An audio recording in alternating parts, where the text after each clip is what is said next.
Hey, what's going on, everybody? This is John J. Gaming on the mic, coming at you guys with some ACSA content here on the John J. Gaming channel within Maximum Football 2020.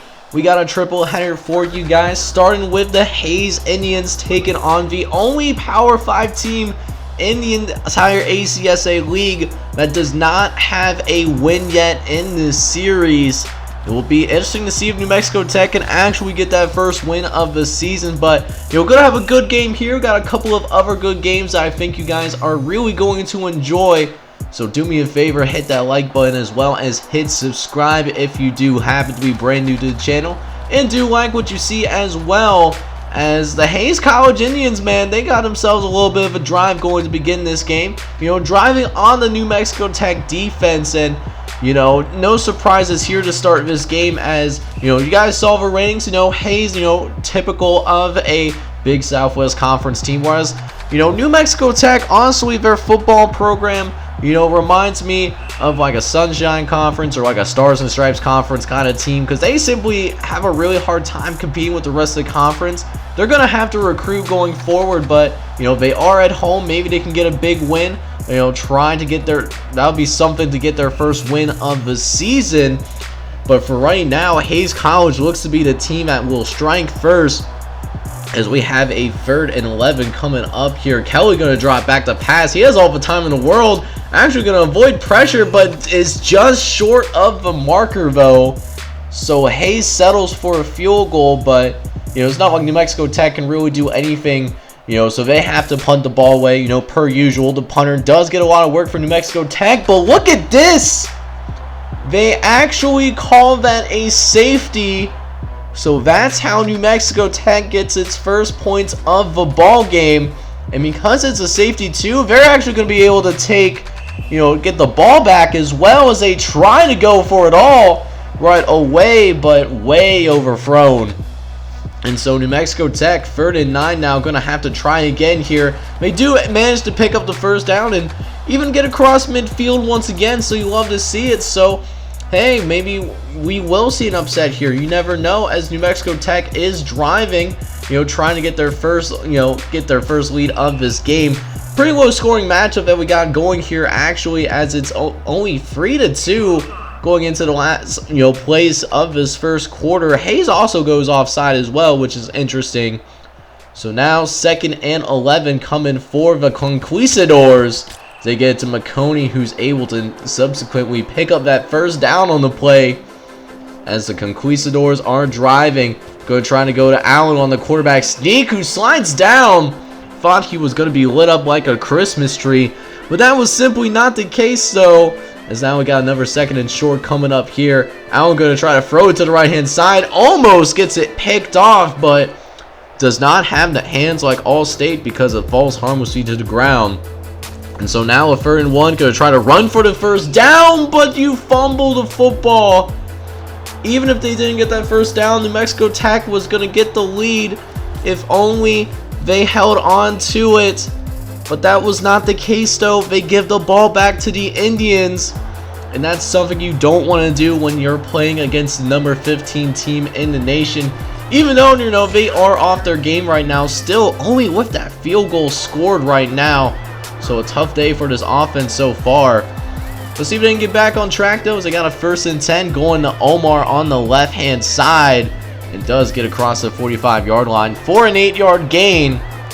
As now we got 2nd and short coming up. Alley going to drop back the pass, throw to the right-hand side, gets it to Johnson, who does step out of bounds and pick up the first down for the Indians. As we got ourselves a nice drive going. Alley going over in the middle, tries to get it to Kelly, and what a play! Very contested area. Kelly able to come up and make the catch for his quarterback. Not the greatest decision in the world, but it works out for him. As look at this, Polino on the next play. He catches it off the deflection. You love to see it. You absolutely love to see it, as they're going to turn this into 6 points. A throw in the corner of the end zone over to Zappone, who is going to pick up his first touchdown of the day. Hayes starting to, extend the lead a little bit now with a 10-2 lead. Still a very low-scoring ball game. Usually in the Big Southwest, we have a lot of these high-scoring football games. You know, I think back to the Sugarland St. Nazareth game a few weeks ago where it was like 60-58 in triple overtime. But this is a completely different vibe, you know, nothing wrong with that. You know, offense wins games, but defense definitely wins championships, and both defenses are certainly bringing it, as Omar is starting to get a drive going here, and first down for the Indians is now 1st and 10. Owie dropping back again, going to Polino, who's wide open over the middle, butt naked open, as my boy Param Crow would once say, able to pick up the first down with ease.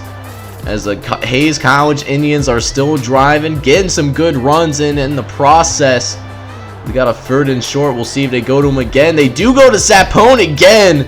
Another tough run over the middle, but he is stronger than anyone that the Conquistadors can develop right now, as they're going to try to throw to the end zone, 1st and goal. That is incomplete though, so now they're going to have to run it back. Now 2nd and goal for the Indians. Owie going to the right hand side. That's incomplete as well. A little bit of a miscommunication between Owie and Sapone, as now 3rd and goal. Owie going to try to throw for the end zone one more time, but the timing is just off, and Hayes College has to settle for another field goal. Yes, another field goal. So it's only 13-2. We haven't really gotten a chance to see much scoring in this ball game. Yeah, hate to see it if you're an offensive guy, but if there's any defensive gurus watching it, I'm sure you are having an absolute field day, as Bennett nearly takes one to the house, but the last line of defense is able to step in and make the tackle though. We still are in the 30-yard line though, as Owie going over the middle. That's incomplete as well. Just seems like he straight up dropped it. As now 2 plays later, 3rd and 8 coming up here. Owie set to drop back and pass once again.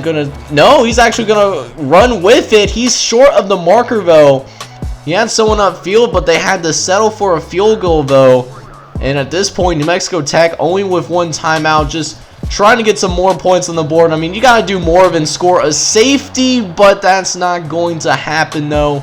Another fumble, and while it was an ugly game for the Hayes Indians, they do win this game 16-2 and improve to 7-1, whereas Conquistadors are still looking for their first win. As now with that game all set and done, it is now time to shift things over to the Sunshine Conference. I always love seeing the Sunshine Conference, comprised of all Virginia teams, by the way. This game we got Southeastern A&M taking on Lynchburg A&M.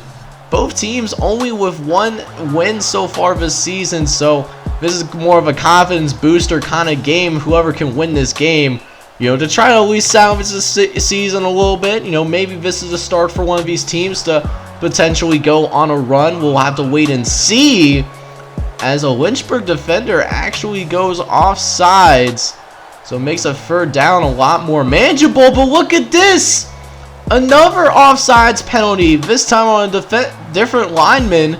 So 2 offside penalties in a row leads to an automatic 1st down, as they try to go deep on their first actual play in a minute, but it's picked off by Walker of this Lynchburg's A&M Patriots team.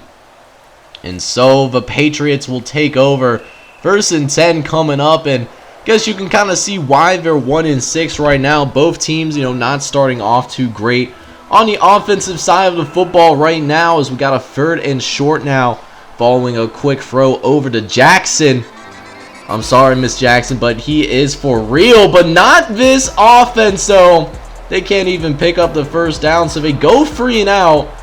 And they give Southeastern A&M some great field position, followed a pretty bad punt, as Ayani might take this to the house, but he's going to be just short. Cut down at the 2-yard line. And now 1st and goal once again, going to try to get it over the middle to his man, and finds Kelly in the back of the end zone. We finally get our first points of this game. Touchdown Raiders. And Southeastern A&M finally strikes first in the 2nd quarter, taking a 7-0 lead.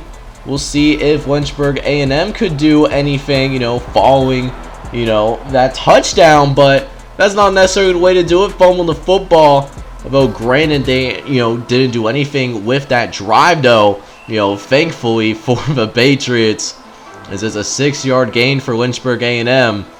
Is now 2nd and 4. Jones dropping back the pass, going over the middle again, over to Mitchell, who's got plenty of running room up the middle, and a nice gain, off that short crossing route. Nice way to get the yak in. That yards after the catch action right there.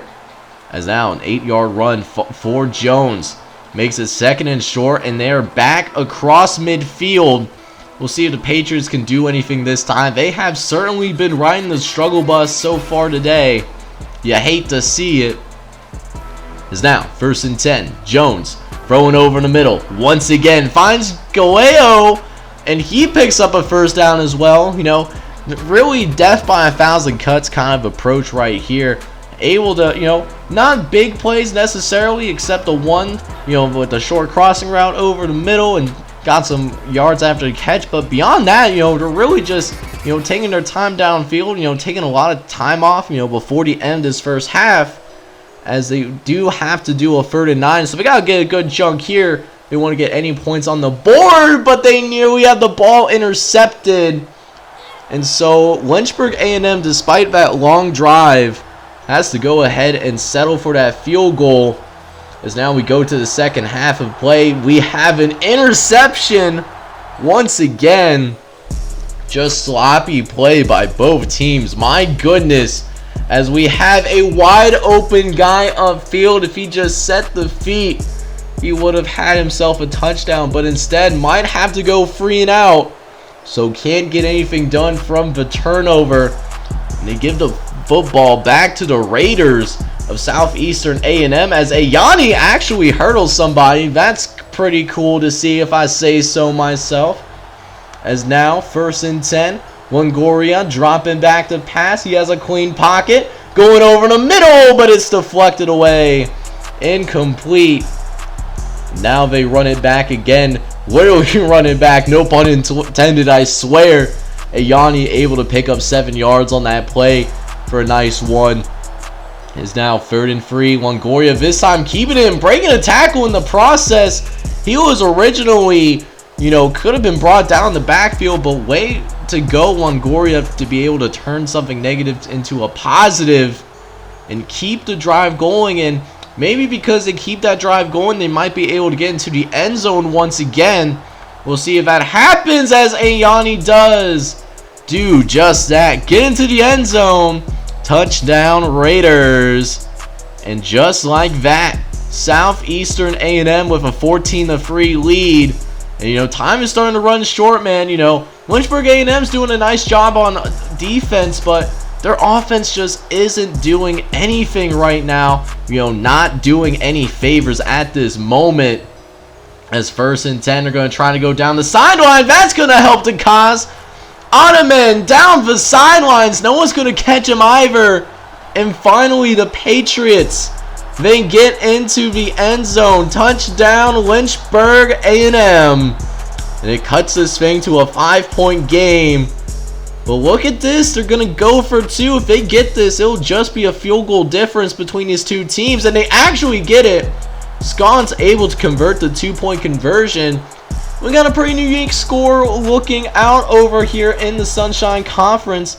Got ourselves a 14-11 game, and Lynchburg even have a chance to win this thing. Only a minute left. We'll see if they can get it done. But that play will certainly help them out. A 1st down on the play. As the Patriots are driving. 2nd and 8. Jones going over the middle. That is incomplete, but does at least stop the clocks now with 41 seconds left. Jones going over in the middle. That is incomplete again. They're going to have to go for it on 4th down. They got to get it, but they try to run with it. They are not fooled, and that's how this game ends. Southeastern A&M gets their 2nd win, beating Lynchburg A&M by a final score of 14-11. As we'll now get into the final game of this ACSA episode. Another Sunshine Conference matchup between Richard Polytechnic and Northern Virginia State. As we'll pick things up midway through the first quarter all tied up at 3 apiece. You know, both the Sunshine Conference teams still feeling each other out a little bit during the course of conference play, as the Wolves of Northern Virginia State are driving downfield, and we might get a touchdown. Turning, diving for the end zone, and he's in for the Wolves. Touchdown, Northern Virginia State. And that's how the lead is established. A long touchdown throw, making it 10-3. We'll see how the Demons from Richard Polytechnic can respond as they get a nice play over the middle. They're already across midfield. So maybe from an offensive standpoint, things are going to get more interesting than it was a previous game, which was just such a defensive slugfest, although it does help that it's not raining around here. You'll love to see it. It's now 2nd and 3. We have a miscommunication on the toss play. Just a bad toss that leads to a fumble, giving the football back to the Wolves of Northern Virginia State. As Evans, he fumbles the football back and gives it back to Richard Polytechnic. So 2 possessions, the last 2 possessions that we have, both were fumbles, and the defense was able to recover both times. So Richard Polytechnic dodging a bullet, might be able to tie this football game. We'll just have to wait and see though, as the Demons are able to pick up a first down thanks to a nice throw over the middle. As now 1st and 10. Pippins dropping back. He's got all the time in the world. He's going to heave this one deep, but he underthrows him. He had a man, but he didn't have the arm to pull it off though. And now 3rd and 9. They do at least get the first down, but man, that could have been a touchdown right there that was squandered away, as Bennett able to pick up another first down. The Demons starting to get a drive going here. Let's see what they can follow that up with some success. 1st and 10. Another catch, but they fumble the football again. And the Wolves recover once again. Oh, that was the best drive that the Demons had today, as Northern Virginia State actually proceeds to fumble the football themselves, but at least got lucky. They're able to hang on to it. As now 1st and 10. They have a wide open man up the middle. No one was watching out for Crum, and because of that, he's going to get his first score of the day. Touchdown Wolves. As now Northern Virginia State expanding the lead, now up 17-3, as we'll see if the Demons can respond, but they're not going to do it, because despite the long play, they're forgetting about the ball security. You hate to see it right now, as the Demons just feel like they are practically gift wrapping this game. I know it's holiday season, but that's not exactly what you want to do whatsoever, as it's another first down for the Demons. As now 1st and 10, going to Ajibe up the right hand side, able to pick up 8 yards on the carry for a decent gain. As we are, at 2nd and 2, Ajibe, able to pick up the first down right there. You'll love to see it. Able to pick up some yards right there. 1st and 10 again. Ajibe making some man miss. He's actually at the 2nd level now. Let's freaking go. So maybe the Demons can get some momentum going into halftime, as Pippins will drop back. But look what happens on the very next play. As I was hyping up the Demons, they throw another interception. And so they give the ball back to the Wolves, as that's how the score ends in halftime. They do keep it 17-3, and to start the 3rd quarter, both teams really can't get much going, and then we have this play happen right here. Wilhite beating the defense, another receiver taking the top off and beating the Demons secondary, getting into the end zone himself, as the Wolves continue to expand this lead, now up 24-3, but surely things will get a little better for the Demons, right? Like they're at least able to get them, at least pinned to their own territory thanks to one of their punts inside the 5-yard line. Surely nothing wrong will happen, right? Or at least that's the hope anyways. As Hurd drops back the pass, going to the right-hand side, gets it to Evans, makes a man miss, and is finally brought down from behind, getting to the 40-yard line. as the Wolves are getting the keys out because they have themselves a drive going here, finding Will Hyde once again, and now they're in Demons territory after starting again inside their own 5-yard line. As now Hurd dropping back, going over the middle. Crum beating the defense again. You hate to see it. Another touchdown for the Wolves.